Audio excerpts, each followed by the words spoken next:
We locked in like the playoff grind. Preparation to win, you can lay off. Mind, you hit the end of the countdown, it's take off time. Multiple streams of income, pay off time. Keep your head up, it'll pay off.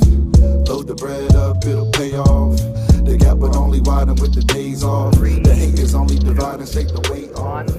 What's up, everybody? It's me, your brother, your cousin, your nephew, your uncle, Big Mel, not the little one. And this is the Whole Purp podcast, where the whole purpose is the whole purpose. Today, our finale episode for season 2. And have a very special person for you today.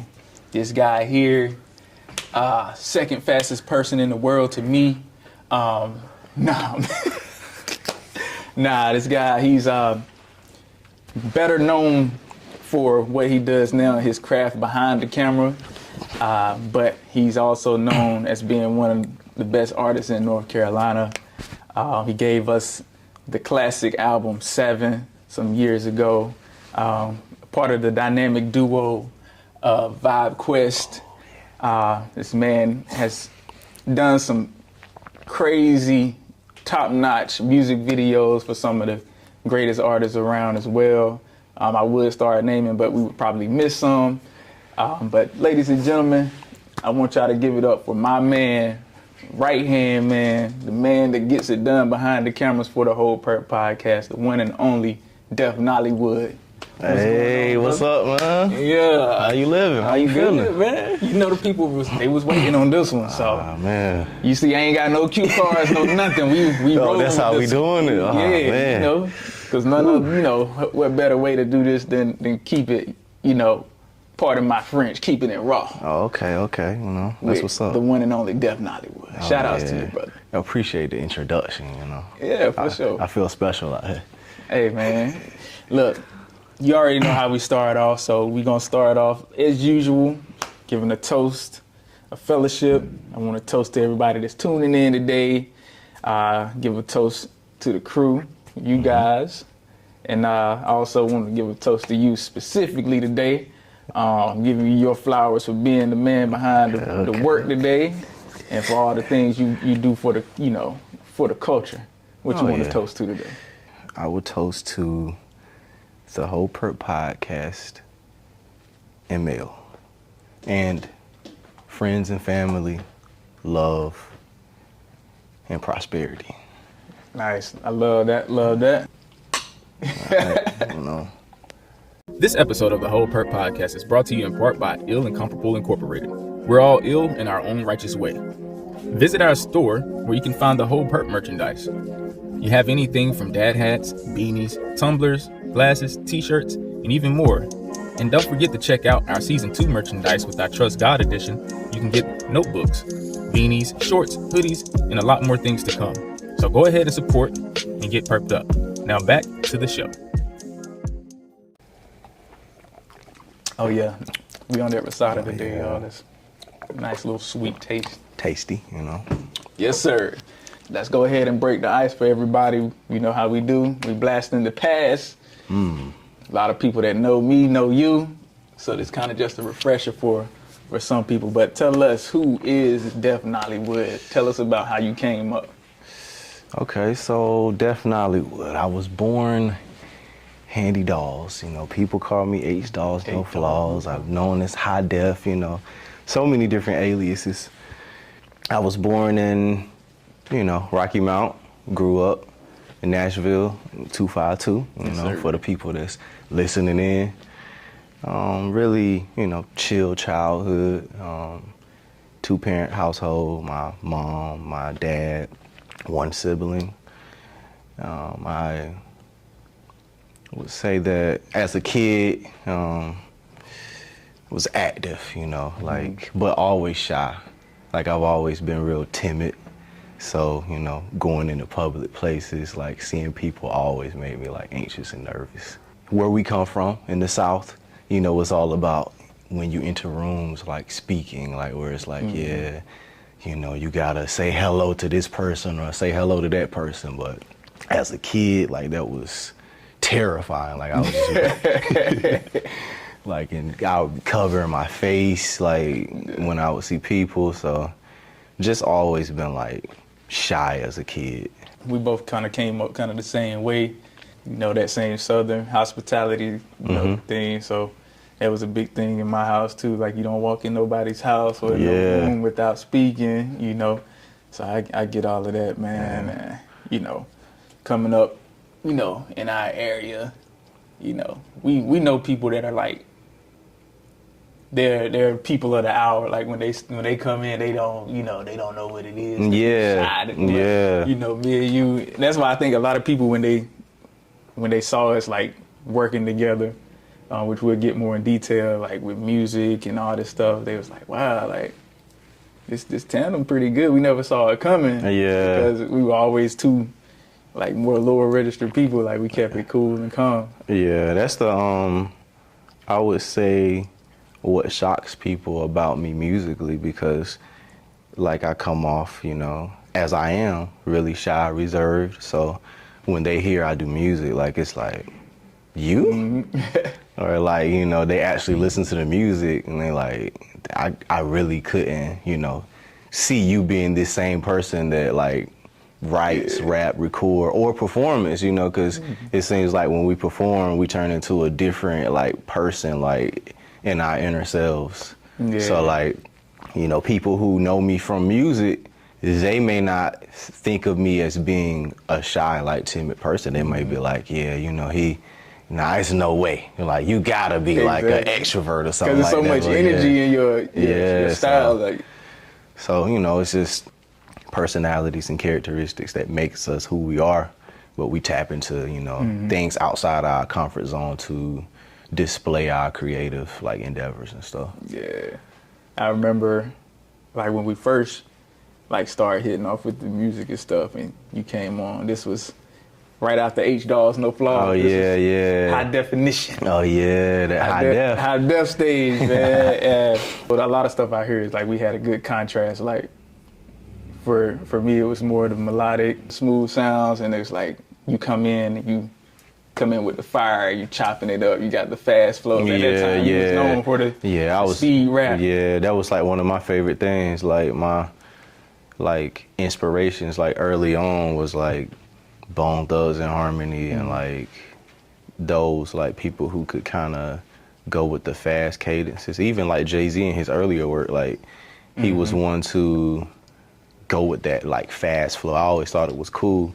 And you know, we come up in the era where it was like punchlines and like similes and metaphors, and like you putting that inside the fast flows is like, dang, like he going in, like you know, it's a little different. But you know, as you grow as an artist, like you end up like having a lot of wasted bars in those like those lines, because you rap it so fast, nobody can understand like really what you saying. So yeah, but yeah, I used to, you know, definitely love the fast flow. I still, you know, enjoy it like at this point, but you know, I don't go rapping fast too much like these days. Man. Like you said, you don't, nowadays it's just not, I guess, as efficient because like you said, you lose so much in those bars. Going to the next level of you when you became Def Nollywood, when you went to give us 7.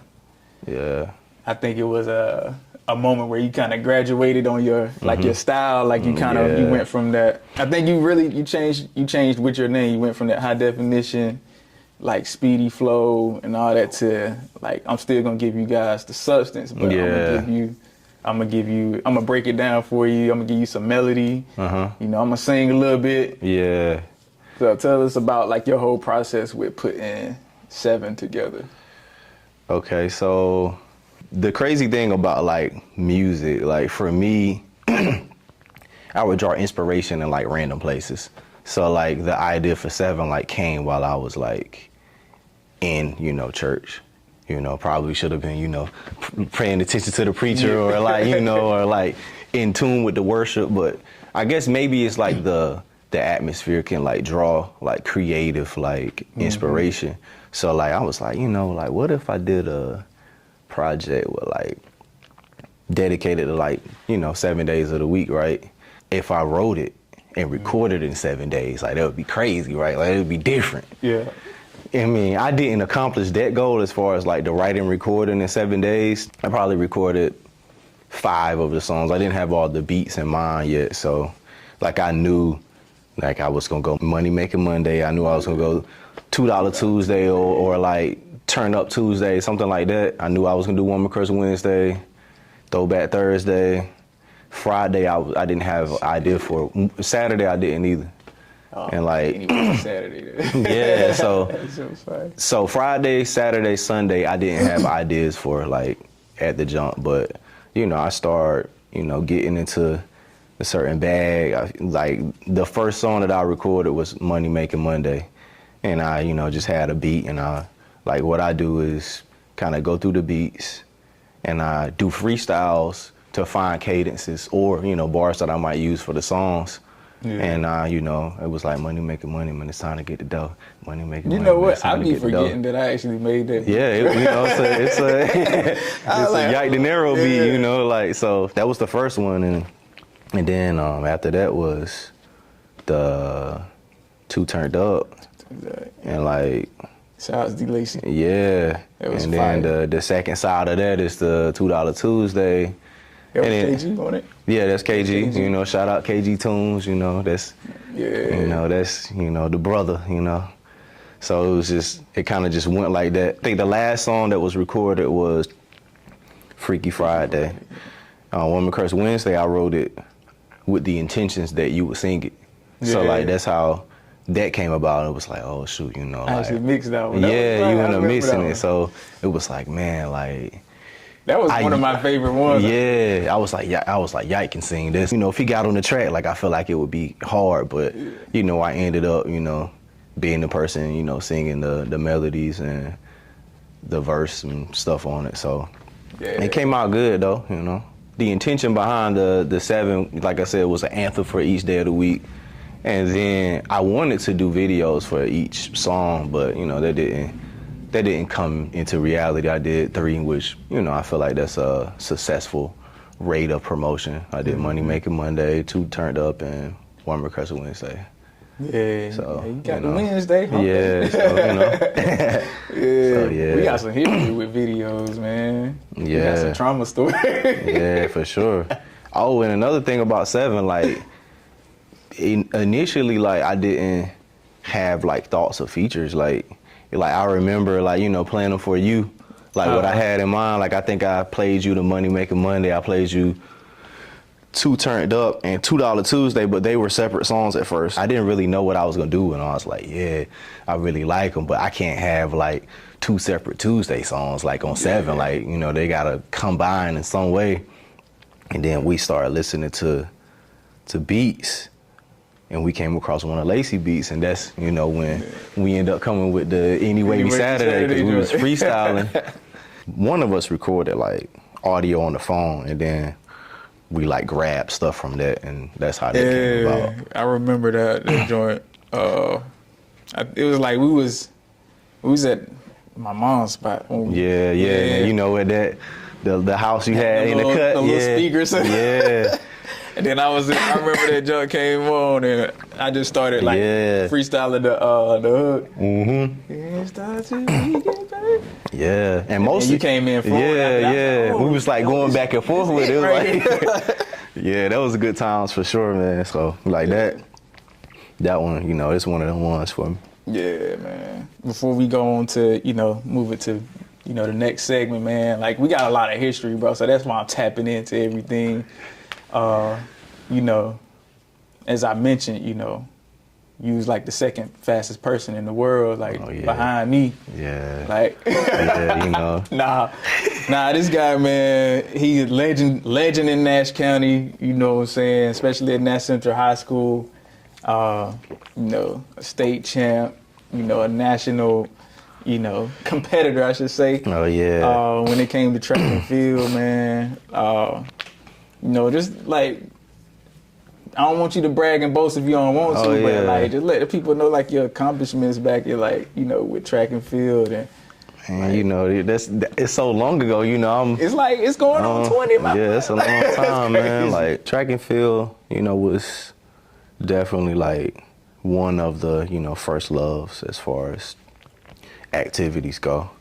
We've always known that we were fast, like even in like elementary, middle school, when they would have like shuttle runs and, stuff like that. I think when I got to Nat Central and went out for track, like, it was like, oh, this is, this serious. Like, this is really a sport. Like, it's not like we just running and grabbing, like, stuff and running back, like, at this point. So when I first started, I didn't take it serious for sure. Like, I was just, like, not going to practice, like, showing up late, like, skipping practice with my boy Damien. Like, we was, it was funny. But, we were kids, so, we was just young. And then, I just started to take it more serious. And I feel like the first race that I ran, well in was the 500. Like, before, they wanted me to run, like, the 1,600 meter, like, run, like, the mile, 2 miles, stuff like that. But to me, like, well, I could do it, but it just seemed like it was so long back then. Like, you like, man, a mile, like 2 miles? Now, it's like, I will, prefer distance than, like, running, sprinting, because, I'm old at this point. The bones don't work the same, But started doing the 500, and that's when I, started getting better. Like, I started, showing up to practice more, like, being on time, just taking it serious. What was your favorite? What was your baby? What was it that you knew that was your thing? What race? I would say in the moment, it was between the 400 and 500. But in hindsight, I would say it was the 800. It's just more room for improvement. Like, technique can kind of, like, you can figure it out, or you can try different things and, like, improve your time. But 400, when you get to a certain level of speed, it's tough to pass, like, that threshold. So, like, my best performances were high school and like summer track, stuff like that. In college, at the collegiate level, everybody's fast for sure. It's, the competition is tough, like the 800. And when I was in track, Coach Wyndham definitely was like, he was the person who wanted me to do the 800 more. Like, he was the person that was like, yeah, you can do a pretty good 400, but you're really an 800 meter runner. That's him. And I love the 200. He told me you were actually a 400 runner. Yeah, and I would take it, with like a grain of salt. I didn't really listen, like, heavily on it. While I would do the 800, like, I would do it on a 4x8. Some meets I would do the 800, but he knew it because I had the speed to do the 4 and the 200, but I think the body makeup and stuff is like where, like, the flaws are with muscles and stuff like that, because I would pull, or like my hamstring would pull, or different injuries and stuff like that. Yeah, like, it was crazy, but like, it's like you can get to the speed, like, you can push and push. But, like, if you pull up, like, it's like, it's nothing else. Like, you can't do anything at that point. Now you got to sit out for recovery. Like, right. Then you got to make sure you fully recover. Yeah. So, yeah. So the 4 and the 5 was like your baby, but you now you feel like the 800. Yeah, the 800 was, like, I think that Coach Wyndham, was right when I look at it in hindsight. I think he did that to everybody, like, yeah, you good at this, but this is really where you should be at. Because I hated the 400. Yeah. Now, if I were to go back, I'd probably like, keep me in the 4. Like, shit, that's the only way I got. Yeah, you got the state championship. Shout outs to you. Like, it's tough though. Who is it? TP. And KJ. KJ. Man, like, that crew right there. If it weren't for y'all, man, I wouldn't even have that memory. So it's definitely, stuff you look back and you live and you learn. So like, I enjoyed the moments. Like, I was, good in the 500 and the 4, like 800 for sure. 4x8, 4x4, like, those were, the go-to events for me. You got little dogs running now, your niece, right? Oh yeah, Makala, she runs now. She's running track. She's been doing cross country for the past 3 years. And Angel, she did cross country last year.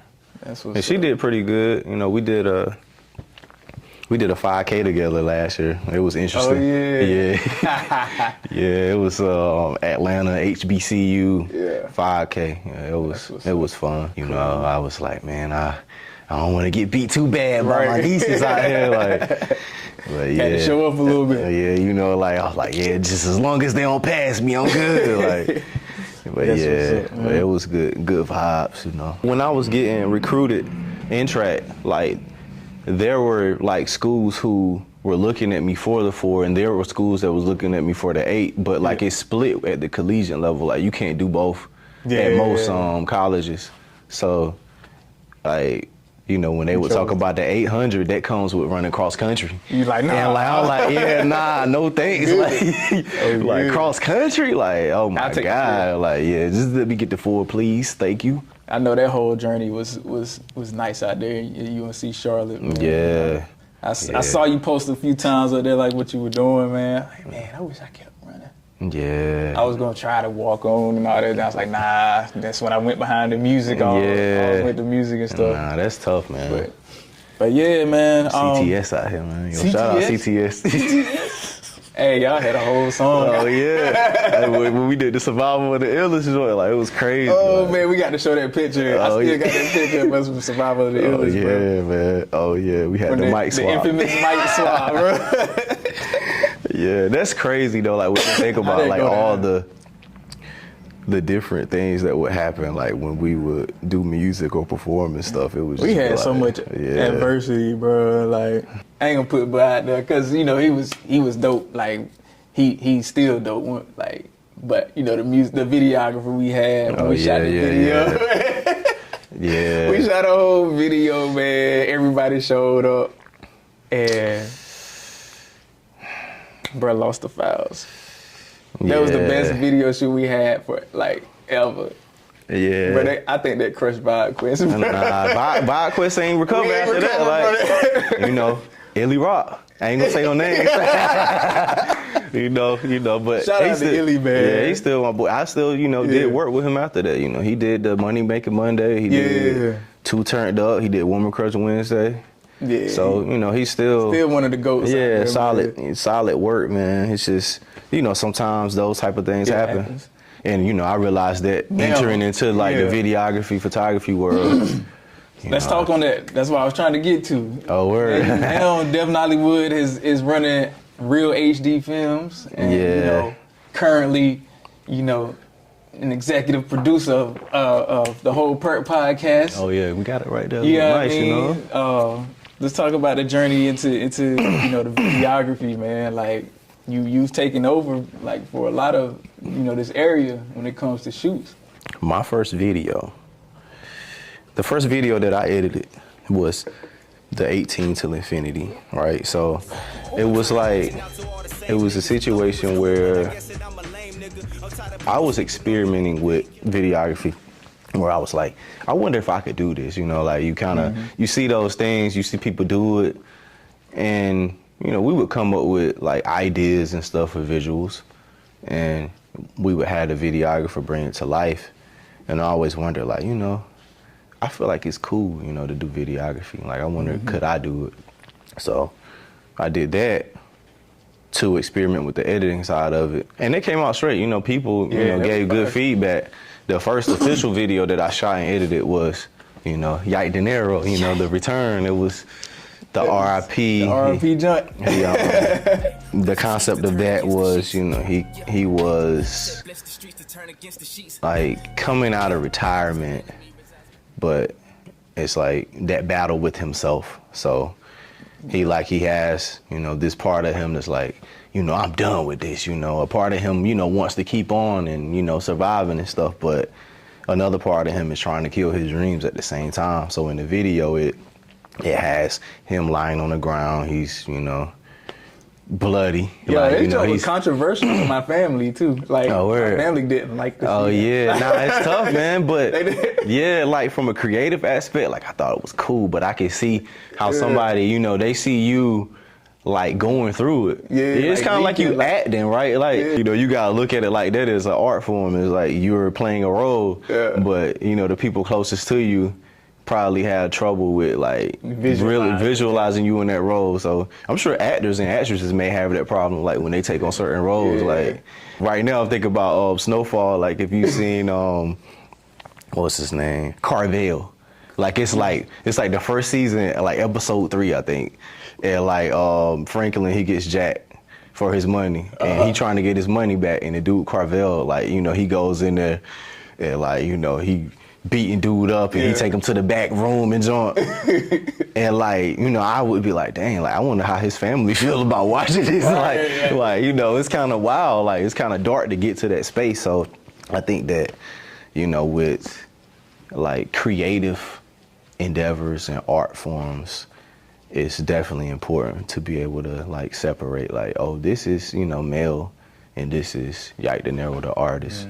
But I can definitely see how it's like controversial. Yeah, it's like, dang, like he, you know, he really like wilding, like, you know, because then it's like you struggling on the ground, and then you look up, I'm waving a gun, and then it's a gun like in your face, like it's like, dang, like what's going on? Like, don't, why you got a gun to your face in this video? Like, it's just a video. And you know, the crazy thing is like, they probably don't even get all the way to the end, but then like at the end, you take the mask off and it's your face, me. like. So it's just like it's crazy, but like when I look back at it, it was a, you know, cool concept for a video. And you know, at that point of doing videography, like I was that person, like, oh man, I gotta come up with something for this. Like, I feel like, you know, this would be perfect, stuff like that. Yeah, So, you definitely always make the effort, like to like level up each time. Yeah. Like, yeah, like for not sure. just with my work, but like anybody I seen you do, like King Kells, like shout out to King Kells, like his the last time I saw from him, like. Well, Bravo Kells now, man. You Bravo, know? my bad. Yeah, Bravo Kells. Shout out to him, like, man. I gotta catch up. He's grown as an artist, like, and he started, like, you know, after us, like, as far as his artistry goes. I think I shot his first music video, and I seen growth. And he came out, I felt like he was like doing well. So seeing his growth as an artist and his presence, you know, when you've been there for like the journey, I think that's like a testament to like the videography. Like it's like, dang, like, you know, I'm seeing him, you know, become, you know, go from King Kells to Bravo Kells, and like, he just, you know, he's continuing to thrive, and, you know, hopefully we do, you know, more work. I'm sure we will. So shout out to him for sure. Like, he's, you know, one of the people I work with a lot. You know, I got to shout out Act Up Bill. You know, the reason why is because like Act Up Bill is the first person that booked me outside of like friends. So, you know, we've established a friendship and relationship now, but, you know, he booked me or reached out based off of your video that I posted. And it was like, dang, you know, like he believed in the work. You know, I looked at his videos before. He had like T-Dot, and like he worked with Illy Rock. So it was like, dang, he worked with some solid people. He hit me up like, you know, like, dang, like I must be official. Like, so, you know, he was, like I said, I always salute him because he's the first person to book me outside of like my friends and stuff like that. Consistent too, like years, like he's still dropping. Like I be seeing him drop. Like that's the, you know, the beginnings of the videography and photography journey. Like it started mainly with like music videos. Yeah, my boy doing weddings. Oh yeah. Doing, you know, parties. Like like. What haven't you done, bro? Like, you need to do movies next. Yeah, I always have said like I would like to be a part of like a film crew. Not necessarily like doing all of it, like the not necessarily doing the shooting and post-production, lighting, stuff like that. Just, you know, set me for a role. Like I can, you know, be lighting, I can be a camera operator, or, you know, I can help in editing, but you know, I always thought it would be cool to be a part of a film crew.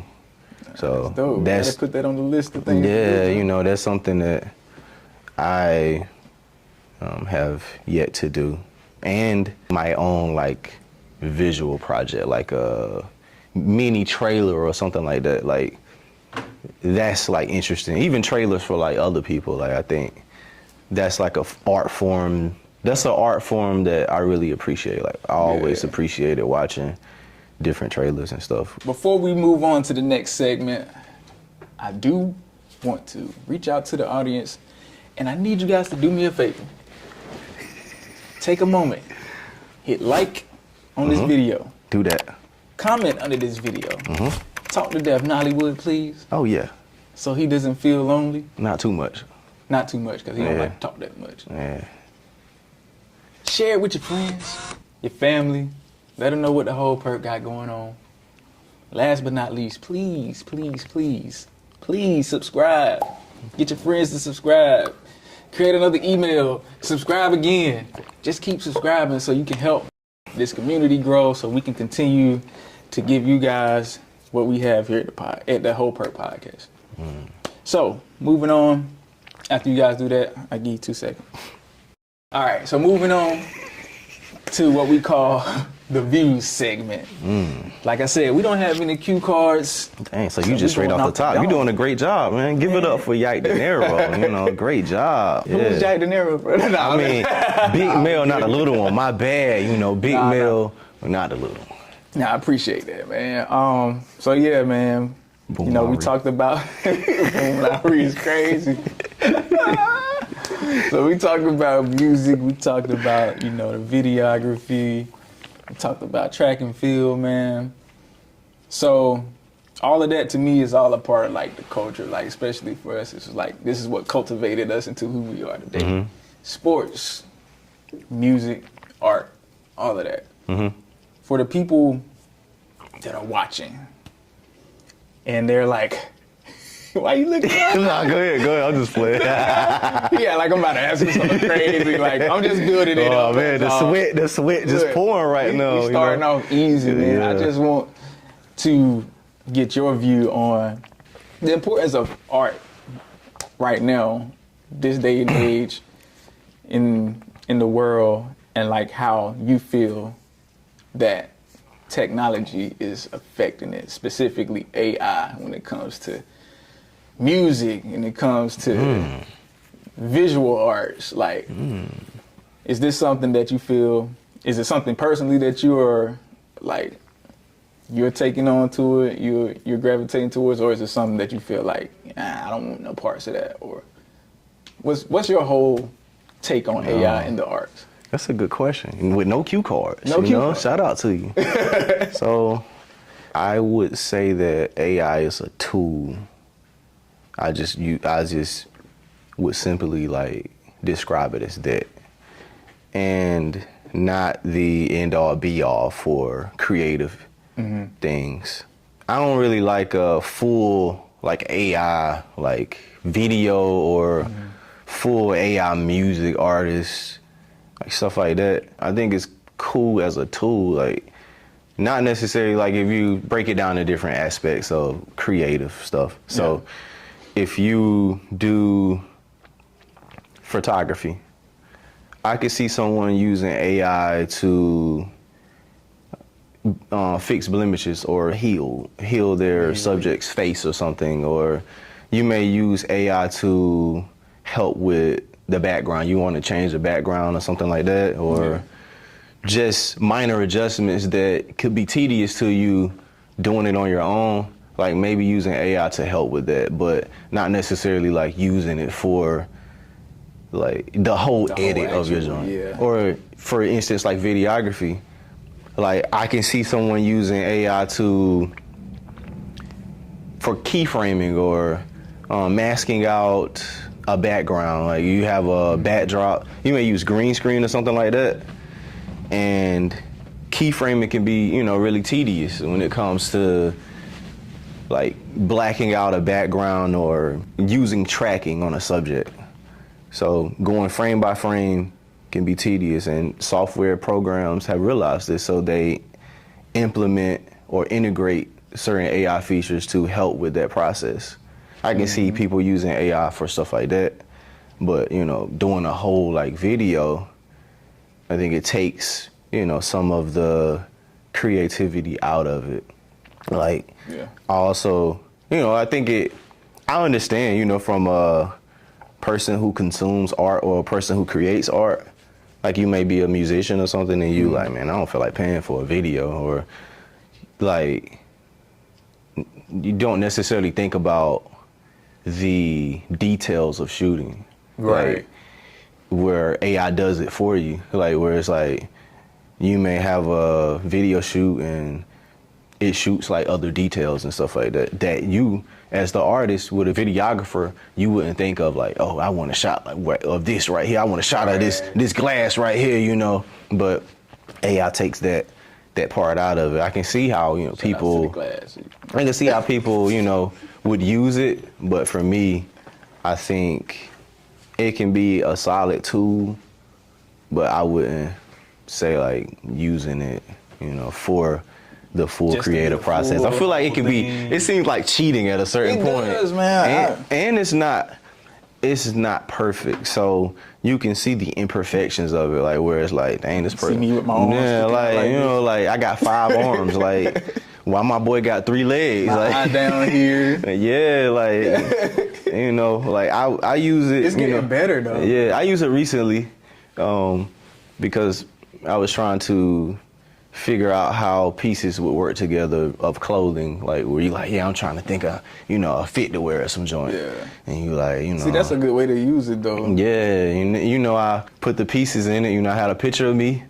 And this person that's in the fit don't look like me. I don't know who it is. Like, so it's like, I got the fit, and then, I look and I'm like, these shoes don't look like the shoes that I, put in the thing. Like, I got cargo pants in here where I got long jeans and I look 8 feet tall with like 7 feet legs. Like, it's just crazy. For me, like, it's getting better for sure, which, is scary because it will replace, the entrepreneurs or the creators of the world who, like being hands-on and they have the eye for it, like, People I that can do see stuff like create logos. Yeah, like flyers and stuff like AIs. Yeah. ChatGPT, hey, create this for me. Yeah, like it's easy because like you don't have to wait, on a person to complete a service for you. Yeah. Like, you ain't gotta pay $500. Yeah. Yeah, and you don't, you don't have to have a back and forth with them. Like if you need an edit, like, you just put the prompt in, but like, yeah, do this, do that. And, that it just, makes it easier for the person who seeks services. I can see how, people will find it convenient and like practical for them to use. It's scary out here for creatives, even in music. At one point, it's like, oh, people creating songs or they make music like from AI or something. But now it's like, you got AI artists. They even cutting a real artist from like using AI as like songs. Like, like, yeah, we don't need you. Like, we can create our own artists, Right. Shout out Timberland out there. Like, yeah, bro got crucified out there when he came out with that Suno, right? Don't just, like, y'all don't sue me for saying Suno up here. Like, yeah.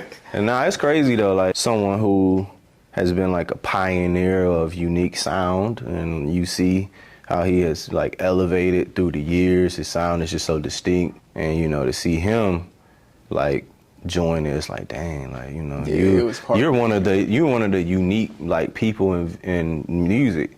Like, he spent a lot of time like getting people to submit stuff to him, like, yo, send your music. Like, get like your music a review, like a tastemaker of music, like, he got live, like, drop your joint in the comments, like, send it to the email or some joint. So a lot of people felt betrayed. Nah, it's tough, man, because it's like, what are we doing here for real? Like, you having artists submit music, right? Like real artists, and then you like, yeah, I'm on this AI artist type thing. It's like a slap in the face for the person who, genuinely wants your comments or your feedback as an artist. Like, it's just, it's tough, but, if you like AI artists, that's on you. Bro. But it's me, man. I can't stand it. I can listen to some more so like R&B, just for the simple aesthetics of hearing like perfection, like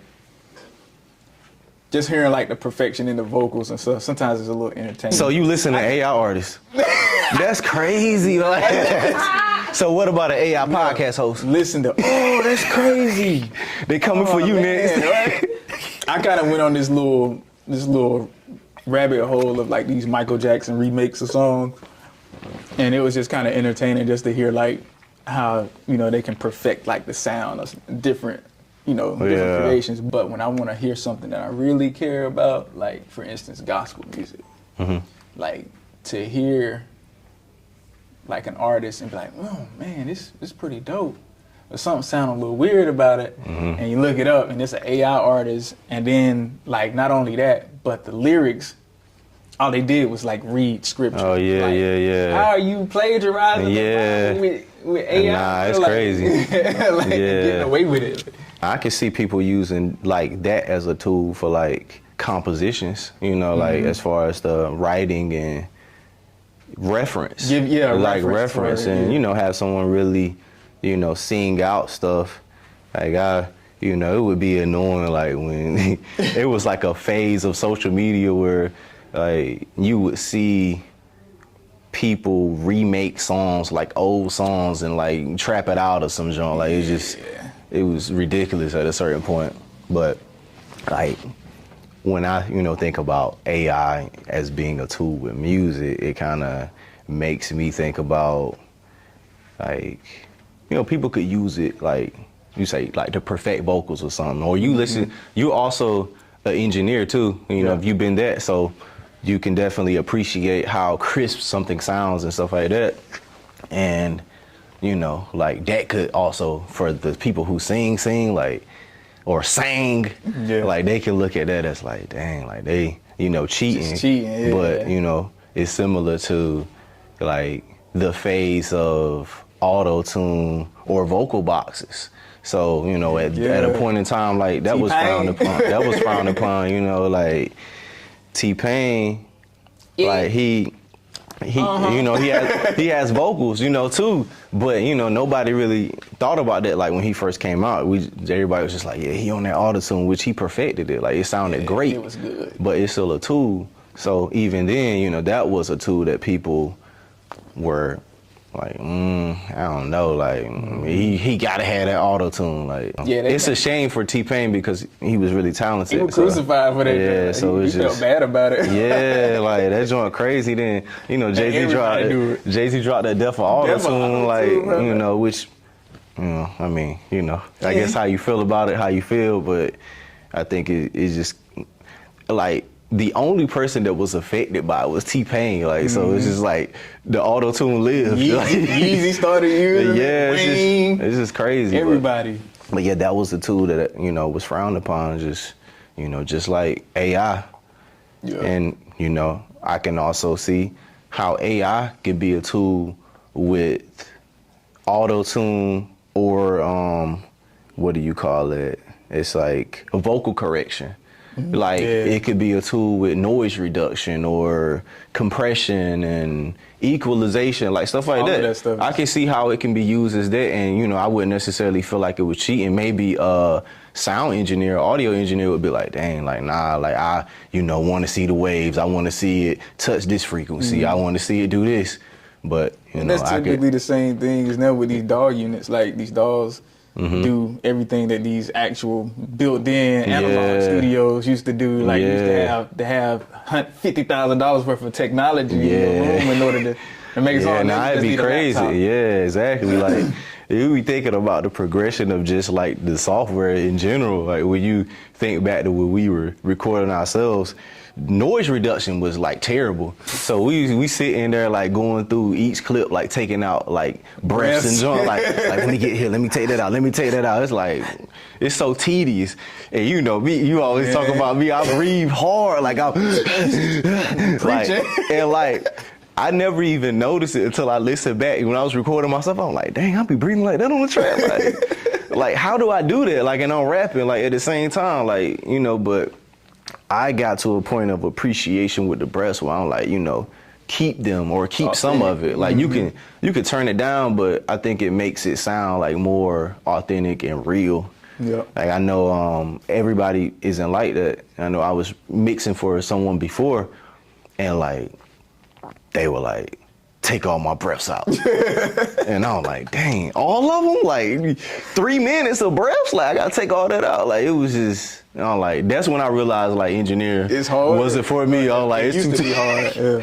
Yeah, but now, you know, it can fine tune to the point where it's like, dang, it don't sound too bad. Like now, like back then, like if you use noise reduction or anything that's like kind of auto generated, like it's gonna take some of the vocals out. Like like it sound robotic. Like terrible. Yeah, exactly. Like, they were like, yeah, I ain't messing with all day music. Like, yeah, nah. So, yeah, the times just change, and you know, we continue to move forward with it and figure out how to utilize it in our advantage. We gotta embrace it at some point. Yeah, because if you don't go with the times, you get left behind.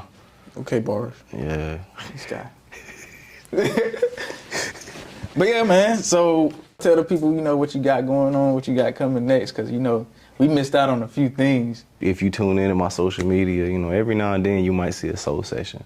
You know, that's the thing I'm on now. Shout out to Soul Session. The exercise of, you know, music, like rapping, just, you know, utilizing that skill and, you know, getting those reps in. That's pretty much what it is. You know, you have this gift, and, you know, the only way to get better at stuff is to work on it. And work on it, that's right. And, you know, if you don't use that muscle memory, like, you can lose it. So, you know, I feel like it's important for me to continue to exercise that muscle of creativity. Fact. And, you know, what's next or what's to come, you know, I've been working on, you know, a project. It's called Highway Therapy. Highway Therapy, tell us more. I would say the objective of it is just to provide a soundtrack for people on car rides. I always found car rides to be therapeutic, like listening to music. That's how I consume, you know, most of my music. I check out new artists. I listen to the music that I love. Like, that's something that I've always enjoyed. And even so, I listen to instrumentals on the road. Yeah. So like I would write or, you know, come up with freestyle ideas, record audio notes, and get inspiration for songs just on car rides. And, you know, the music being therapeutic for car rides is something that I wanted to bring to other people so that they can enjoy music on their rides to work or rides to different cities or different trips.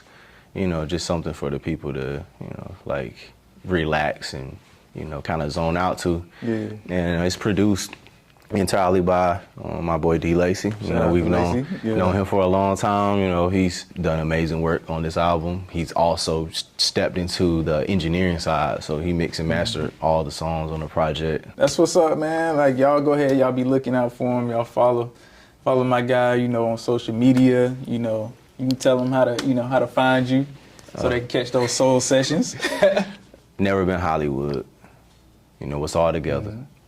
Never Been Hollywood. Look out for those soul sessions. Crazy work. Lyrical genius out here. Flow genius. That's crazy, man. And be looking, you know, find, you know, real HD films, you know, find this film work. Yeah, man, be on the lookout for that music. Oh yeah, it's coming back. For sure. We've been missing for some time now. So yeah, you know, I'm sure it's gonna get some great response, you know, from the general public. Yeah, you know, that's my hope, you know, but you know, try to enter this phase, like you said, you know, when you create it for so long, you kind of just create because you love it, and you know, you put it out, and who likes it, and you just, you know, keep it moving and keep creating. I feel like we had to learn that, you know, the hard way. Indeed. Yeah, for sure, because, you know, you put that stuff out and you hear crickets and people like, yeah, when the next? Like, don't worry about it. Like, we just dropped a song yesterday. Like, yeah, for real, literally. Like, just dropped. Like, what are you talking about? What up, Lacey? What up, Lacey? What up, Lacey? What up, Lacey?